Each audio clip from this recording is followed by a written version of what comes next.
sekwasiswe siningi labanga ngati ngwakathwala bazalwane ngiyamthanda Jesu usabusa empilweni yami eSamuel sahluko sesithathu lo ngasifundzela khona angifundzele verse 1 sizabe sesiyazuba sifunza verse 7 to verse 10 lo phethe siswati lo ngasifundzela bazalwane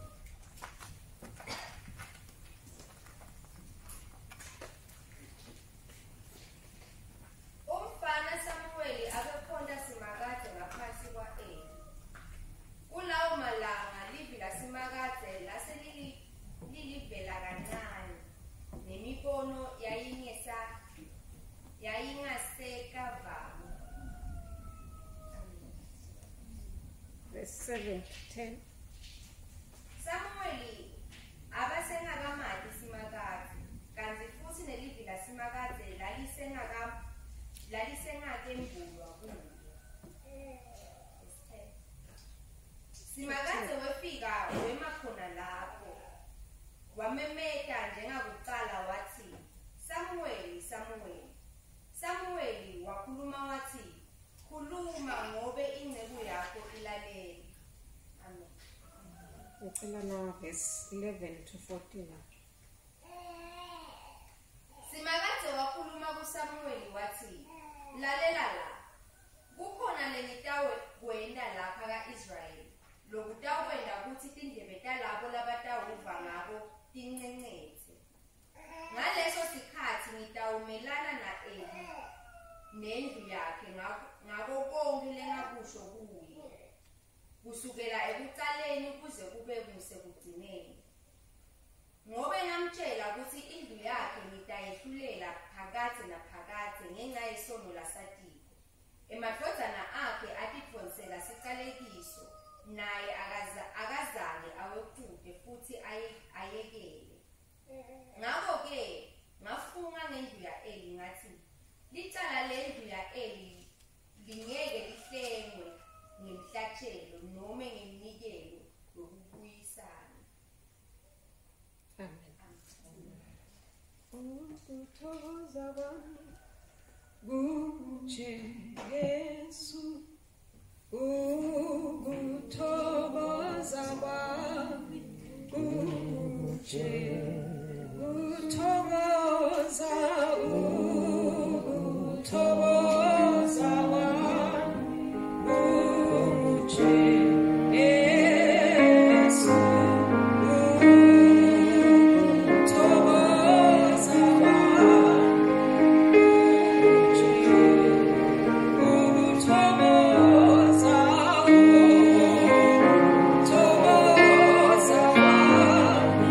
Oh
in the midst of any storm. Wena lo sipha ukuthula kwakho lokwendlula ukuconza konke. Siyakubonga Baba namuhla imini yasekuseni ngegama lika Jesu. Siyakubonga wena lokhona lotawusiniketa livi lelitawusigcinisa, lelitawusakha nelitawusikhumbuta ukuthi sikhonda uNkulunkulu lonemandla onke, sikhonda uNkulunkulu longetulu kwetimoto onke ngegama lika Jesu Kristu. Namhla ekuseni sesithobisa onke emadvolo ngosethe ingcondo tethu, imicabango netinhlupheko nako konke longabe kungathile tingcondo tethu namhla ekuseni egameni lika Jesu Kristu. Siyatikhulula tingcondo netinhlitiyo tethu, sivula tindlebe takomoya nemehla komoya ukuthi sive sibone livi lakho lotawukhuluma ngalo phakathi kwethu namuhla egameni lika Jesu Kristu. Siyalwa nayo yonke imimoya emkhathini levimba livi lakho uNkulunkulu wethu longcwele. Khuluma kithi namuhla utawusiphilisa, khuluma kithi Nkosi namuhla utawusicinisa, sikhumbule ukuthi singilabandlulako kulomhlaba egameni lika Jesu Kristu. I-assignment losinikete yona nemsebenzi lofuna sendlule siwentile uNkulunkulu wethu namuhla utawusikhumbuta ukuthi ubhekeni kithi. Khuluma kubantwana bakho ngamunye wethu Nkosi, inhlitiyo yethu ivulekele wena egameni lika Jesu Kristu. Amen. Siyabonga bazalwane. Ngicela ukukhuluma nami ngafishane kulesikhashana leniphiwe sona. Ngiyathembisa ngeke ngicelo 30 minutes. Sitawukhumbutana bazalwane kulendzaba lesiyifundzayo priest sitawukhumbutana ukuthi kuleyo nkonzo la kunike yona uNkulunkulu noma kulowo msebenzi la kubeke ku nokuleyo position la kubeke khona emtimbini wakhe Kristu ubhekeni uNkulunkulu kuwe lingumpriest waNkulunkulu lebekahlelile uNkulunkulu ngaphambili ukuthi indlu yabapriest kuyawuba indlu yaAaron uqhamuka khona ke ungumpriest kaIsrael ekubeni ngumpriest kwakhe uba nebantwana. So uyaguga bantwa bakhe sekuba ngibo labatawusebenta la thempelini. Ekusebenteni kwabo bahamba baphambana nemithetho yaNkulunkulu. uNkulunkulu always have standards lakawabekile ukuthi ukhondwa njani. Abebekile kwabhalwa kahle phasi ukuthi umpriest umsebenzi wakhe yini, usebenta njani futhi lo msebenzi wepriest. Bafike bona baphambanisa bangendi. Ngenxa yesikhathi ngeke ngene kuwo bazalwane. Na usekhaya ungafika ukuthi ifundzele le story ngoba indzaba nje yalandzeleka. Benda konke lokwamcunula kwamcansula uNkulunkulu baphambanisa tindvo ethempelini. Ngeminikelo nangawo onke manyala bebawenda embi kwaNkulunkulu. Na ufunza ungatfundzela ku chapter 2 la bhalwa khona la kucaciswa khona konke tindvo letatendeka ethempelini ngaleso sikhathi. Lithi ke livi la uNkulunkulu bazalwane basuka noma ke maIsrael asuka aya afike apho ukuthi asijabule ngendlela emadodza nakho leyenda ngayo. Akuhambi kahle ethempelini. Wabekhuta washo ukuthi abathathe kahle. Kodwa ke iBhayibheli lithi uNkulunkulu abesabacungela wakhipha ngemprofeti wakhipha sijubu lesithi indlu yaEli yonke na ekhathi wathi utabasusa and angeke washo a lot of things letibhaliwe la longafika ukuthi ifundzele wena ukuthi angeke indlu yaEli isaqhubeka nebupriest. Utawukhatha nawo bonke labatame badalwa la endlini yaEli bangeke basaphila kahle. Washo tonke leto tinto leto uNkulunkulu utisho ngemprofeti. Lenkulanze kakhulu ukuthi kwafika isikhathi bazalwane la kuna Samuel khona. La sifunza khona kuverse 1 iBhayibheli lithi Samuel besasethempelini. Siyamathi kuswatale kanjani. Kodwa nasala thempelini kufika isikhathi la khona uNkulunkulu sofuna ukukhuluma. Akhumbute Eli noma ke sathatha iaction yaloku laka kusho ngemprofeti le chapter 2 uthi ngidawenda kanje endlini yaEli. Ufuna ukukhuluma uNkulunkulu but iBhayibheli lithi kwakusikhathi la khona livi laNkulunkulu alingakavami imibono yayingakavami kusho ukuthi uNkulunkulu nje kuloko kucanuka kwakhe abethulile ngaleso sikhathi kwakude maybe prophecies and tingo letatendeka phakathi endlini ethempelini laNkulunkulu ukukhuluma kwaNkulunkulu nema visions nemibono laba kavela khona uNkulunkulu akhulume kwase kuthulile nje sekuchamuka ngaSamuel akayadi lento le akaze wayibona and seyicala yenteka la kuye ugijima ke uya Eli ugcina uyamtshela ukuthi ubothi khuluma Nkosi ngilalele nakakhuluma uNkulunkulu la kuye uthi ubothi speak Lord your servant is listening and nakasho njalo the moment asho njalo wase uyakhona ukukhuluma uNkulunkulu ngiyakunaka lokuthi uNkulunkulu will not speak until he has your attention uyayifuna le attention yakho before he can speak to you wambida wangasabeli wagijima wasabela la ngomkhona wabelesela uNkulunkulu wambida kwesibili phinzwa wambida kwesithathu until aze asabele athi khuluma ngilalele kwangikhona uNkulunkulu akhuluma God wants to make sure ukuthi uve kahle la kusho and nase uvile uexpecta ukuthi you will then stand up and do what he has told you ukuthi sale wenda nabo noma hamba wende nabo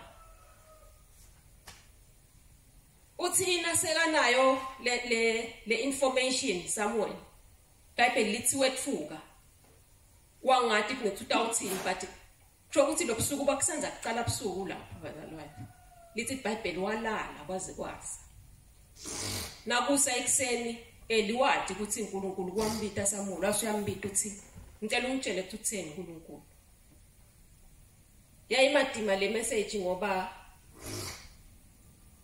noma abetitshelile Samuel ukuthi angeke ngikhone ukusho lokho ukukhulula la kushito uNkulunkulu ukuthi angiyomtshela uthi uNkulunkulu so he is now going to carry out the prophecy la yisho le ukuthi utawucetha ngendlu yakho ngoba ayikalaleli wena Eli wende abantu abakho baba bakhulu kunami you have honored your sons more than you could honor me and wena wabona ukuthi kungcono ukuthi uhloniphe abantu abakho ubayekele bendela abakuthandzako ujabulise abantu abakho kunokuthi ujabulise mina uNkulunkulu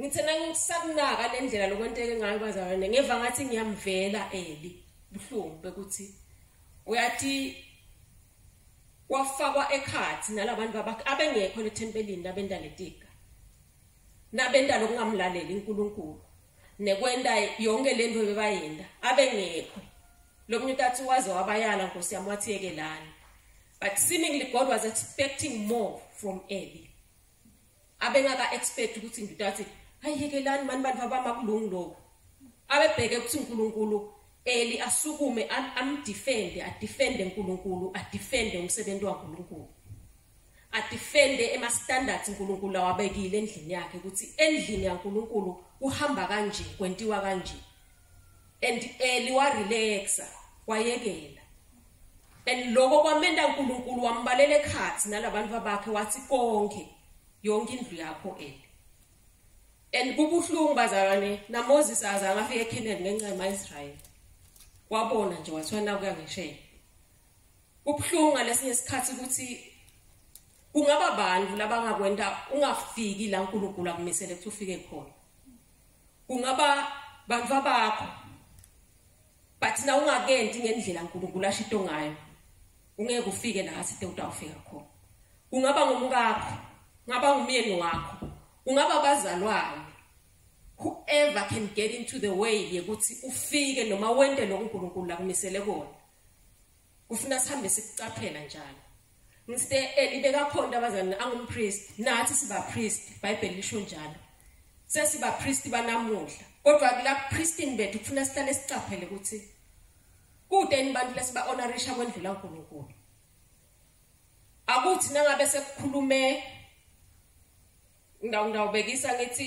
kukhulume umuntu lo mesaba kwalongetulu kwakho bese uva ngathi sekukhuluma eNkulunkulu. Konke lokuphambana naNkulunkulu nalokuphambana nema standards kaNkulunkulu, God will always judge. Lokujudgwa kwaEli labazalwana akusho ngoba uNkulunkulu kukhona bekacasuke ngako ngaEli ngalokunye. No, the judgment yaqhamuka ekwenteni lo uthi angamhloniphi uNkulunkulu, ayekele kungahlonishwa kwaNkulunkulu kuchubeke endlini yaNkulunkulu. Akubona ukuthi kungamhloniphi isimakade lokubhathi akuyekele, angamdefend uNkulunkulu noma ke angadefend ema standards lafunwa uNkulunkulu ekukhondeni. Lengifuna ukuthi sikunake kakhulu bathandekayo ukuthi kwefika isikhathi la khona uNkulunkulu athi Samuel sekufika isikhathi sekuthi ngende the prophecy that I said yemprofeti. Hamba umtshele elithi sekufike lezo sikhathi lezo. Wamtshela Samuel washo wathi uthe uNkulunkulu utakwenda konke la kusho ngendlu yakho. Ngalokuthi angamlaleli anikendi njengoba ashilo. Lokufuna sikunake ukuthi mhlawumbe lomunye abengathi uNkulunkulu vele nangabe kunemvulo ngamlaleli utamkhweshisa. Nakamkhweshisa uNkulunkulu kutabe sekuhlala kuba kahle kuba mnandi. Kungithethe kancane lokuthi ekufeni kwaEli nasekusukeni kwaEli nakamkhweshisa uNkulunkulu kwasala kunesikhala. Sikhala lebe sithi bukhona baNkulunkulu abukho. Akuzange besikhala lesahlala iminyaka lemibili noma amaviki lamabili. For 20 years wathunjwa umphongolo wezivumelwano wangabi kaIsrael. Kithi bazalwane kufuneka kube info lesiyithatha kancane ukuthi nakunekuhlulela kwaNkulunkulu lokukhona etimpilweni tethu. Tawuhlala kunjalo. Lokufuthwa kwalokukhona baNkulunkulu bungabi khona. Israel wachubeka wadonsa kalukhuni wehlulwa ditha. Impilo yachubeka ngabi mnanzi yangabi lula kulesive saNkulunkulu. Ikhabhodi watalwa ngaleso sikhathi. IBhayibheli lithi wafa Eli, wafa emadodana akhe, wafa namakoti wakhe. Same time. And bonke labantu laba babulawa ukuthi uNkulunkulu sothi de it is over. Nalokhu bazalwane sikunake lokuthi lesinye isikhathi uyakhuluma uNkulunkulu ayishini bathi my account nawenda nje ngawenda nje. Sendlule isikhathi ihamba iminyaka kube ngathi hayi so wakhohlwa naNkulunkulu nami sengikhohliwe sengirelax. Bathi mzukwana buya athi it is over. Nyalo sengiyenda. Akuzange kwamthatha isikhathi uNkulunkulu. Wathi naceda ukukhuluma kwabe kuqalile emaFilisti kwabe kuliwa kwabe kufa abantwana same day bafaka kanye kwafa nababu wabo Eli kwafa namakoti konke kwendeka same time. Sikhuluma ngeminyaka ama suddenlies. uNkulunkulu nakenda tinto bazalwane. Akameli ukuthi akube neorder ethi kutawucala lokhu bese kulandzela lokhu. Uyenda futhi angakwenda konke at one time. Angeke sibheke ukuthi kukhona sandla lifu lelingangesandla lesitalibona ukuthi so uyenda ke so utawucala ngeNkulunkulu cha. For us as sisakhonda uposition la kubeke khona uNkulunkulu, be careful ukuthi uyenda konke la kusho uNkulunkulu. Because now utawugcina utibekele ama standards akho. Utawuva ngakutawe kwendeke kuchubeke ngazi ukuthi konke kunormal konke kukahle. Uchubeke nalawo ma standards akho, but when it comes for judgment uNkulunkulu utayikhipha yakhe judgment. Akusiye elikuphela bazalwane ungatifundzela ku chapter 11 same book ku chapter 13 wa Samuel. Na Saul wenda nje. Samuel again uthunywa uNkulunkulu gcoba Saul kuba inkosi. Saul naye uhamba wenda tigataki kwaqala uhamba ubasa impepho lengakafanele kuthayibasi akakhoni kuma and wait patiently for Samuel the prophet ukuthi afike and umsebenzi wakhe kungikhona hamba empini uyafika uNkulunkulu uyamthethisa uthi sewendeni uyahamba phinze uyakulenye impi uyamyala uNkulunkulu uthi lempilo yakho emama le ufika ubulale konke ubhubhisi uyaphinze Sawula onakafika khona uyabulala impela kodwa sokugcina sokuthathela lokukhuluphalisiwe nalokunjani ngetizathu takhe so uyabona ukuthi cha lokungakubeka lokungeke ngakubulala nakhona uNkulunkulu uyeda nejudgment yakhe Sawula sengicedzile ngawe khwesha awukakhona ukulalela yebo wabe kwangimi kule position yokuthi bani inkosi but angikhona ukuhamba nebandlu labangakhona ukulandzela ama standards ami labangakhona ukulalela lo sekushudongeni ukuthi le ndlela lo wenda ngayo kulala ngikubeke khona ngifuna wende kanje na ungakhona lokho salukhwesha siyathi kuthiwa umkhweshisa kanjani bazalwane akhona uNkulunkulu wagcoba David wawasusa onke amandla kuye wawayisa kuDavid ndathi namuhla kithi bathandekayo sisamkhonda uNkulunkulu wherever in that position where you are uNkulunkulu uthi naka ukuthi wenda konke ngalendlela lafuna ngayo yini God is no respecter of persons akahloniphi umuntu uNkulunkulu ake sabi umuntu udecide kwaNkulunkulu noma uyinkosi yasemveni noma uprime minister noma ungumntwana lomncane nase enda uNkulunkulu angashaya bhubhise konke same time but just be cautious ekuthena kule position yakho la kathi uNkulunkulu idlale khona nabe uNkulunkulu kubeka ukuthi bani ngomthandazi uncusele libandla hlala position yakho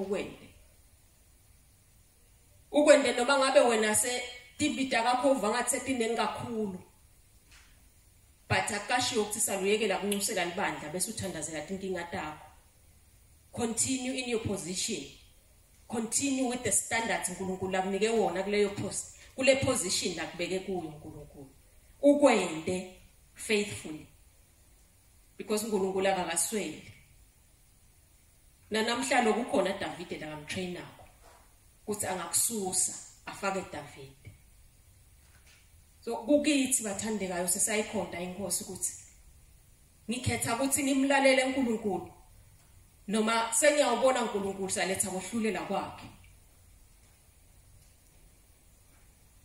ngiyacela ukuthi sisathandaza namuhla enhlitweni yethu uNkulunkulu amana sikhumbude nje kunye ukuthi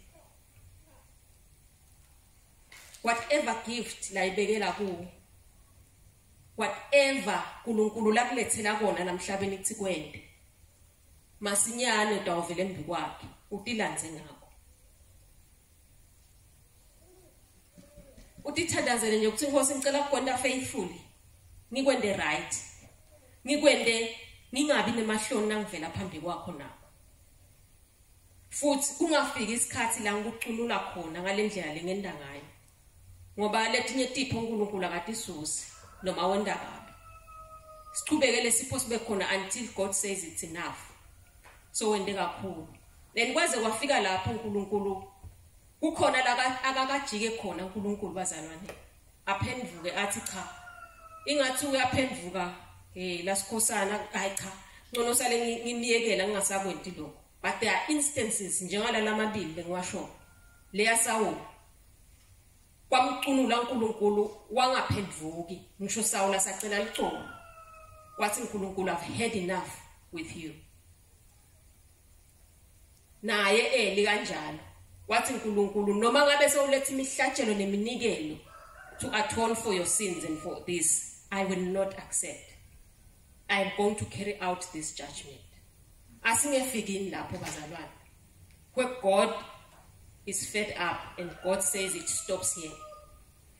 Ngempilo yakho nangendlela lo wenda ngayo. He loves you, but he cannot stand as God to have a standards are violated and just watch. Unkulunkulu ema standards akasiwo ethu, aka alterishwa ngithi. Ayawushintshwa uNkulunkulu ngoba ngeakhe. Inkosi sibusise. Ngiyacela ude ngaphambili sisithandeka uNto sithandazela. Sisatawumukela livi lelilandzelayo. And God help us ngamunye wethu Nkosi.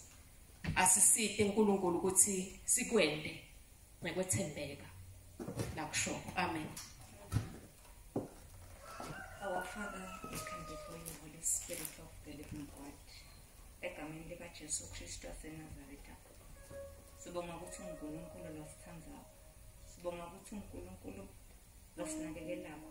Abelona amandla wonke. Egameni likaJesu Kristu waseNazaretha siyathandazela moya ongcwele. Moya wekuphila nakunasesikhathi. Lokhu Nkosi sesilivile uNkulunkulu wethu livi lakho. Babelona amandla onke. Silende uNkulunkulu singalithathi kancane. Sikhumbule ukuthi awukhuluma elide uNkulunkulu ukhuluma Nkosi ngoba kunesizathu. Egameni likaJesu Kristu waseNazaretha thatha indzawo ke Nkosi nakunasesikhathi. Ubuse uNkulunkulu wethu empilweni tethu. Ubuse Yesu makadze emalanga onke. Nakunasesikhathi Nkosi singakhohlwa ukuthi uNkulunkulu lokhuluma. Uyasifuna yeNkulunkulu ngoba ufuna kuhlanyela Nkosi livi lakho lesikhathi. Egameni likaJesu Kristu waseNazaretha sasinikela babe wethu namandla onke inkonzo lelelako esandleni sakho khuluma Nkosi livi lakho usiqondise ngomngcele kaNkulunkulu egameni likaJesu Kristu waseNazaretha. We thank you, Father. Hallelujah.